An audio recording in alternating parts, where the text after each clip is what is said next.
Hola, ¿qué tal a todos? Vamos a iniciar el estudio ahora de hematología. Mi nombre es Mario Mesa Mesa, triple M, y el primer tema que vamos a abordar es hematopoiesis. ¿Qué es la hematopoiesis? Bueno, la hematopoiesis tiene que ver con todos los procesos que tiene que sufrir una célula que se llama célula madre, célula tronco hematopoyética, célula tallo hematopoyética, unidad formadora de colonias linfomieloide, en la célula mamá, y tiene que sufrir procesos de diferenciación y maduración para dar origen a todas las células de la sangre. De las tres líneas, hablamos de la serie roja, la serie blanca y las plaquetas, ¿no? Entonces, la hematopoiesis es eso. Son los eventos concatenados que van a dar como resultado la formación de los elementos formes de la sangre. Ese es el resumen. Y aquí te lo pongo, mira, es una serie de fenómenos que se inician a nivel de la célula tronco hematopoyética, te decía que es la célula mamá, que culmina en la producción de elementos formes, sanguíneos y que tienen que ser funcionales, ¿no? Un bonito eritrocito, un bonito neutrófilo. Y observa. Tenemos la célula tronco hematopoyética, célula tallo hematopoyética, unidad formadora de colonias linfomieloide, célula madre pluripotencial, que va a dar origen a las tres líneas celulares, pero para el estudio se han dividido en dos grandes grupos. Un grupo es la línea linfoide, que va a dar origen a los linfocitos, tanto B como T, y los B a las células plasmáticas. Y la línea mieloide. La línea mieloide va a dar origen a eritrocitos, megacariocitos y posteriormente los megacariocitos a las plaquetas, monocitos, y los monocitos van a dar origen a los macrófagos cuando estos llegan a tejido conjuntivo y se asientan en un tejido específico, y a los granulocitos. Los granulocitos son de tres tipos y se llaman granulocitos porque presentan gránulos, es decir, neutrófilo, eosinófilo y basófilo. Ahora, los leucocitos se agrupan en dos tipos. Tenemos a los que no tienen gránulos y a los que tienen gránulos. Los que no tienen gránulos son los linfocitos. Tenemos al linfocito T, al linfocito B y al macrófago. Son los agranulares, tres. Y los granulares tenemos otros tres, que son estos de la línea mieloide. Son neutrófilo, eosinófilo y basófilo. ¿Ok?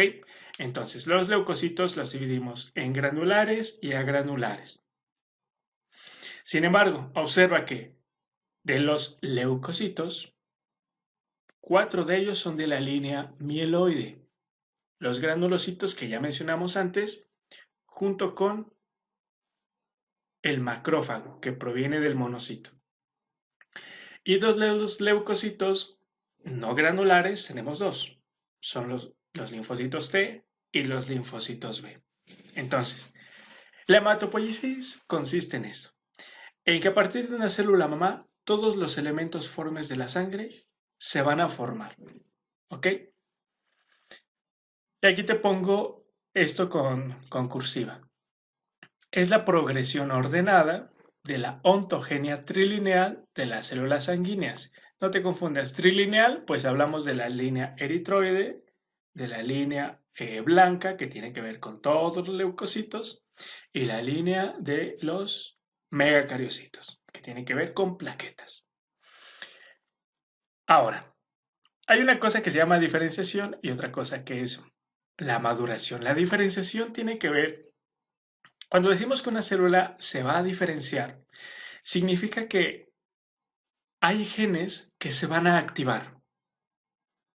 Una vez que se activan, bueno, lo que va a pasar ahora es la síntesis de un ARN mensajero, síntesis de unas proteínas que permitan funcionar como receptores, como ligandos, como, bueno, ¿me entiendes? Esa parte en que primero se activan los genes, le llamamos diferenciación, y maduración consiste en que esta activación dio origen a síntesis de productos nuevos que está modificando el metabolismo celular, es decir, ya son procesos bioquímicos.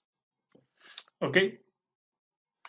Vamos ahora con la célula madre, la célula tronco hematopoyética. Cuando nosotros fuimos embriones, teníamos al menos dos fuentes de células tronco hematopoyéticas. Y aquí vamos ya a iniciar el estudio de cómo se origina. El primer grupo se localiza en el mesodermo extraembrionario del saco vitelino que se observa a partir de la segunda semana de gestación. Y estas células tronco hematopoyéticas se llaman hemangioblastos. Mira aquí, te lo pongo en negrita. Estos hemangioblastos se llaman células tronco hematopoyéticas porque tienen la capacidad de diferenciarse tanto en células endoteliales como en precursores eritroides. Pero ojo, este primer grupo de células tronco hematopoyéticas solamente están funcionando para maduración eritroide, no para otra línea celular, ni para megacariocitos, ni para linfocitos, para nada, solo es para células sanguíneas. Entonces, ¿cómo se van a agrupar? Estos nichos hemangioblásticos van a permitir que en la periferia se formen células endoteliales que van a permitir la angiogénesis, es decir, el nacimiento de nuevos vasos.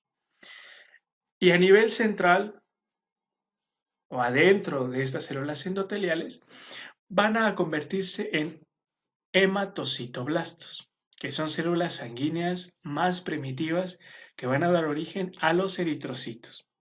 Aquí te lo pongo. Segunda semana de gestación, exclusivamente eritrocitaria, en mesodermo extraembrionario del saco vitelino. Y es lo que conocemos como la fase mesoblástica de la hematopoiesis. Entonces, si te preguntan, el primer lugar en donde se detecta hematopoiesis, tú tienes que decir, ok, está restringida a la línea eritroide, se observa o aparece a partir de los 15 días o la segunda semana, y es en el mesodermo extraembrionario del saco vitelino gracias a los hemangioblastos. Es como te decía, observa aquí.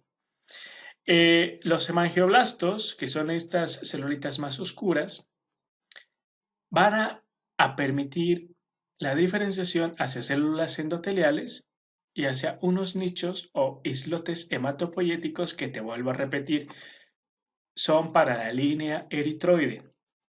Entonces ya abordamos la primera fuente de células hematopoyéticas. La segunda fuente, ¿cuál es? Bueno, alrededor de la cuarta o sexta semana se van a formar, se van a diferenciar unas células que se llaman como tal células tronco hematopoyéticas. Pero ¿cuál es la característica a diferencia de los hemangioblastos? Que estas células tronco hematopoyéticas ya van a poder dar origen a cualquiera de las tres líneas celulares, a cualquiera de los dos grandes grupos de diferenciación, que es la diferenciación mieloide y la diferenciación linfoide. Se identifican en un lugar cercana a la aorta y se le llama región aorto-gónada mesonéfrica, aorto-gónada mesonefros, donde se originan las células tronco, las células tallo, las células madre pluripotentes, y una vez que se están formando en esta zona, van a comenzar a migrar. Y migran hacia saco vitelino, donde estaban los hemangioblastos, hacia cordón umbilical, hacia hígado y hacia placenta. Uno de los más importantes es el hígado. ¿Por qué? Porque en el momento en que estas células tronco hematopoyéticas de la zona cercana a la aorta comienzan a formarse, en ese momento también comienzan a migrar hacia hígado y hacen que el hígado comience a participar en la hematopoiesis, ¿sí? Y hace también que el hígado crezca. Entre el tercer y cuarto mes de gestación, ya no hablamos de semanas, dejan de producirse hemoglobinas fetales. Las hemoglobinas que se comienzan a sintetizar en periodo embrionario se le llaman Gowers 1, Gowers 2 y hemoglobina Portland. Posteriormente, estas son hemoglobinas embrionarias. Ahora vamos con la hemoglobina fetal. Entonces, primero son hemoglobinas embrionarias, dejan de producirse en el tercer y cuarto mes de vida, pasan ahora a hemoglobina fetal. Posteriormente vamos a ver por qué se llaman así y cuáles son las cadenas globínicas que que hacen que su nombre sea ese. A manera de resumen, segunda semana de gestación, nichos hematopoyéticos, mesodermo extraembrionario sacovitelino, solamente restringido a línea eritroide. Segunda parte, cuarta y sexta semana se forman células tronco hematopoyéticas cerca de la aorta, migran hacia hígado, entonces a la par en que se están formando estas células tronco, el hígado está creciendo y comienza a participar en la hematopoiesis junto con el vaso. Posteriormente viene la médula ósea, que es en el pico en el que el hígado y el vaso están actuando, ahí comienza la médula ósea a participar. Entonces ahí ya podemos decir, hay 3 periodos de la hematopoiesis. Primero, primer periodo, mesoblástico, que tiene que ver el saco vitelino y la migración de las células madre pluripotenciales de la región aorto, gónada, mesonefros hacia hígado. Entonces, periodo mesoblástico. Segundo periodo, hepático y esplénico. El vaso ayuda poquito, mete su manita. Y el tercer periodo es el periodo mieloide, que tiene que ver con médula ósea. Y las fases son 2. Una fase que es la embriónica o también llamada primitiva, que son los hemangioblastos. Y la otra fase que es la extraembrionaria o definitiva, que depende de las células troncohematopoyéticas en sitios definitivos. ¿Ok? Y observa entonces el siguiente esquema. Inicia en saco de Yolk, o también llamado saco vitelino, más bien al revés. Saco vitelino, también llamado saco de Yolk, hemangioblastos, migración de células troncohematopoyéticas de la zona cercana a la aorta, migran hacia hígado, hígado comienza su trabajo en la hematopoiesis justo a la mitad del embarazo, 4,5 semanas, 5 semanas, tienen el pico de mayor actividad hematopoyética. En ese momento la médula ósea comienza también a trabajar en la hematopoiesis y se define como el órgano más importante y funcional de la hematopoiesis hasta el nacimiento. Que bueno, claramente una vez que nosotros nacemos, tiene una, por así decirlo, la médula ósea, que tenemos 2, ya sabemos que es médula ósea roja, que es la hematopoyética, y médula ósea amarilla, que es tejido adiposo. Bueno, pues cuando nosotros nacemos hasta la adolescencia, la cantidad de médula ósea roja disminuye y aumenta la cantidad de médula ósea amarilla. ¿Qué puede sufrir esta médula ósea amarilla? Una transdiferenciación hacia médula ósea roja, si es que los requerimientos de hematopoiesis se están viendo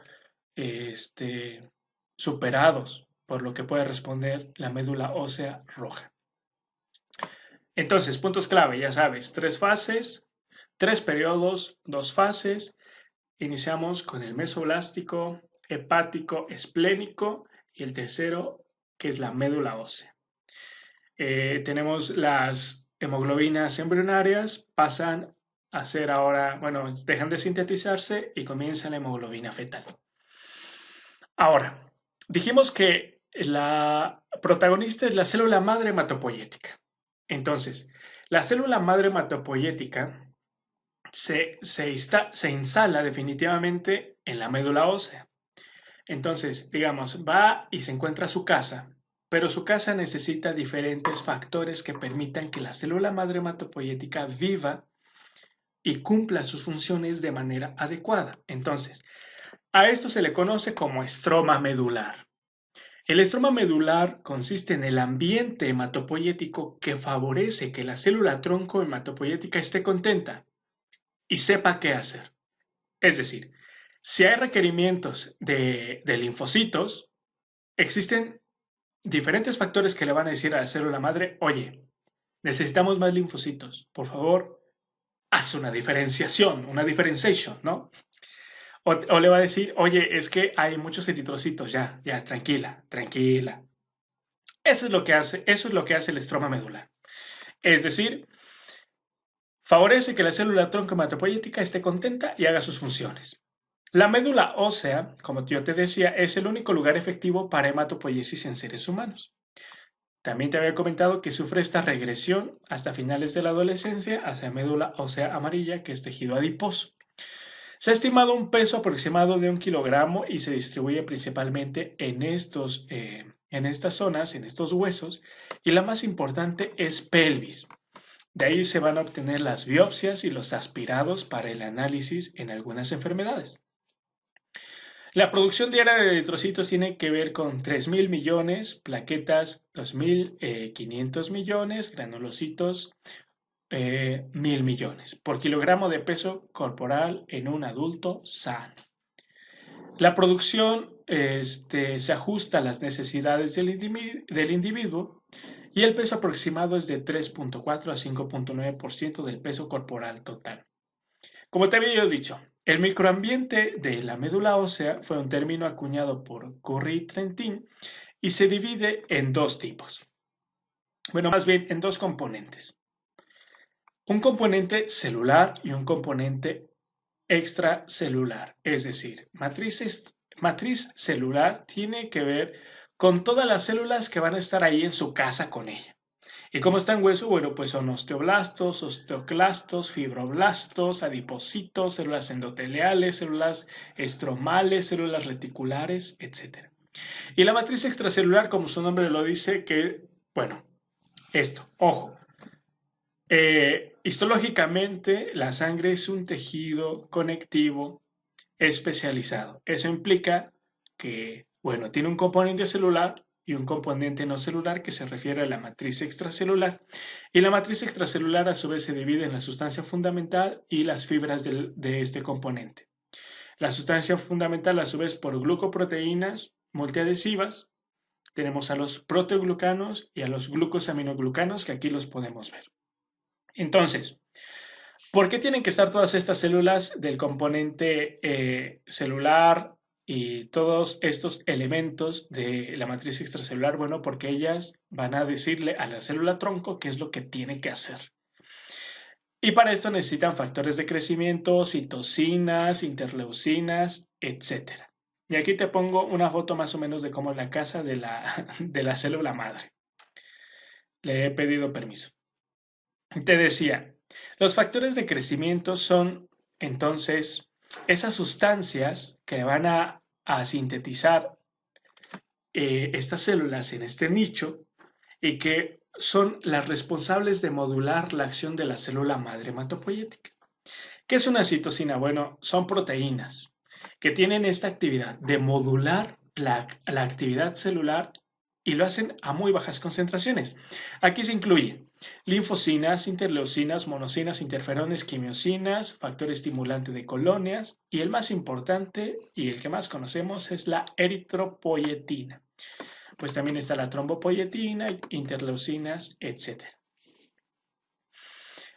Lo más importante que tienes que saber es que todas estas interleucinas, todos estos componentes de señalización participan de una manera sinérgica, es decir, suman fuerzas y permiten que una célula troncal, a partir de estas estimulaciones, por ejemplo, del ligando KIR, interleucina 1, 3, 6 y 11, permita que la célula troncal pluripotencial haga una diferenciación hacia la célula troncal mieloide. Y la célula troncal mieloide de igual forma necesita estimulación para poder diferenciarse hacia una unidad formadora de colonias, granulocítica, eritrocítica, monocítica, megacariocítica. ¿Ok? Son muchos elementos los que se tienen que analizar dependiendo de la línea celular que se tiene que diferenciar, pero lo vamos a ir abordando conforme el paso del tiempo en este curso. Entonces, tranquilo. Lo único que tienes que saber es que hay un nicho hematopoyético que ayuda a la célula madre pluripotencial a modular su comportamiento celular. Entonces, la célula tronco hematopoyética, ¿qué es? ¿Quién es? Bueno, para entender hay que hablar un poquito de historia. En 1961 estos dos investigadores, Thiel y McCulloch, irradiaron vasos y médulas óseas de ratones.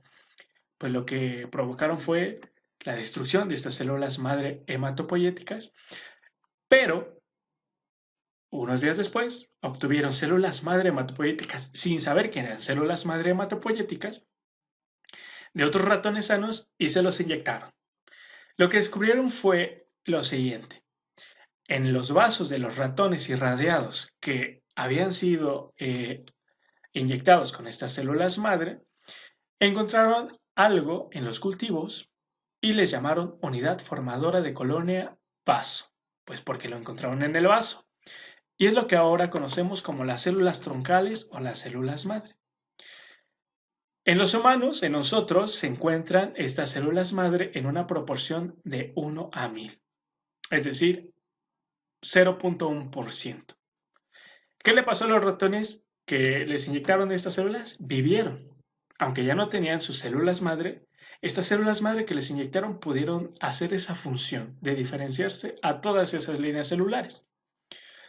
Tiene 3 propiedades importantes estas células madre. En primera es la multipotencialidad, es decir, que pueden dar origen a toda la estirpe de células o elementos formes de la sangre. En segunda es la capacidad de autorrenovación, a lo que le llamamos el pool de células madre. Es decir, que, por así decirlo, en esta casa viven 100 células madre y aunque estén en proceso de diferenciación, siempre debe de haber 100 células madre. A esto le llamamos división horizontal o división simétrica. Simétrica, pues porque un eje de simetría se encuentra en lugares en donde ambas partes divididas por ese eje son idénticas, ¿no? Entonces, dato clave, división simétrica u horizontal es la capacidad de autorrenovación de la célula madre. En el caso de la proliferación es una división asimétrica, porque da origen a 2 células que no son idénticas, sino que es una célula que se va a diferenciar hacia una línea celular, pero esta célula, la otra que dio origen, sigue siendo célula madre y así permanece que el pool de células madre se mantenga constante. De tu lado derecho observa, estas son las teorías, la más aceptada es la B, que dice que una célula tallo o una célula tronco pluripotencial da origen a esta célula que es distinta a la que la originó, pero también da origen a una célula idéntica, es decir, así mantiene el pool constante, pero a la vez que se mantiene constante, ha hecho una diferenciación. Existen 2 tipos de células madre, las embrionarias y las adultas. Las adultas generalmente están restringidas a ciertos tipos de tejidos, en este caso, por ejemplo, los hemangioblastos que ya comentamos, o las células mesenquimatosas que pueden dar origen a cualquier tejido conjuntivo o conectivo. Tiene una capacidad impresionante que se llama transdiferenciación. La transdiferenciación consiste en que, por ejemplo, una célula tronco hematopoyética puede diferenciarse a una célula de hueso, que se llama osteoblasto. Y en este sentido, con la estimulación adecuada, pues se ha identificado que las células madre tienen gran potencial terapéutico. Los análisis, bueno, han sido in vitro, in vivo el que utilizó Tilimaculov. Entonces, las células clonogénicas que poseen la capacidad de renovarse a sí mismas, de proliferar y de diferenciarse hacia todos los tipos de células sanguíneas se llaman células tronco, células madre, células tallo, células pluripotentes hematopoyéticas. Sin embargo, no pueden ser diferenciadas o reconocidas en un microscopio óptico por cuestiones morfológicas. No, necesitan tinciones especiales que demuestren la presencia de los diferentes clústeres, como por ejemplo, CD34 es clave en la identificación de una célula tronco hematopoyética. Así, por ejemplo, los progenitores eritroides tienen que ser demostrados con anticuerpos contra glicoforina C, glicoforina A. En el caso de los megacariocitos, bueno, uno de los más importantes es CD61. Los factores que participan en decidir si la célula tronco hematopoyética se va hacia la línea mieloide o linfoide, bueno, son genes, por ejemplo, los genes HOX, los genes GATA, los genes PAX, las proteínas morfogénicas óseas que son familia del factor de crecimiento transformante beta. Y listo. A manera de resumen, célula madre pluripotencial, que tiene muchos nombres, puede dar origen a todas estas células de la línea mieloide y de la línea linfoide. La línea mieloide, como ya lo habíamos comentado, da origen a eritrocitos, megacariocitos que posteriormente dan sus restos celulares, que son las plaquetas, los leucocitos granulares, que son neutrófilo, eosinófilo y basófilo, y los monocitos que posteriormente dan origen a los macrófagos y que estos reciben el nombre cuando son macrófagos residentes en el tejido conjuntivo.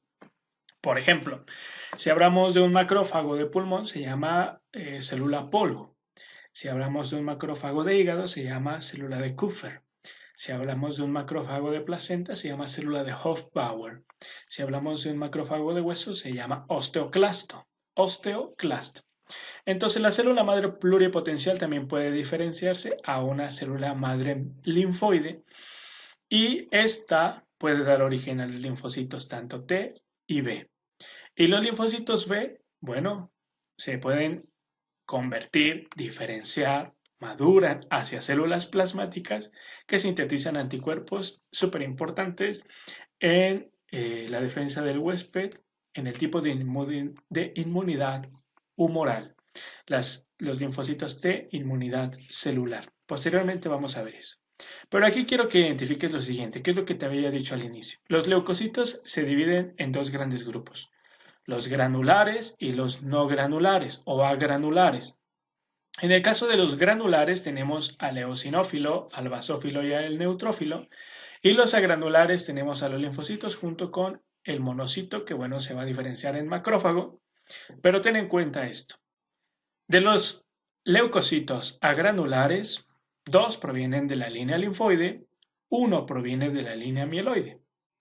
Y de los granulares, todos vienen de la línea mieloide. Es decir, la línea mieloide permite la formación de leucocitos granulares y uno agranular. ¿Ok? Y eso es todo lo que tienes que saber de hematopoiesis. Sabemos que, bueno, hay mucho que investigar todavía, cómo participan las vías de señalización. Es importante, claramente, sin embargo, vamos a centrarnos más en el área clínica. Y sin más que decir, espero que te vaya muy bien en este día.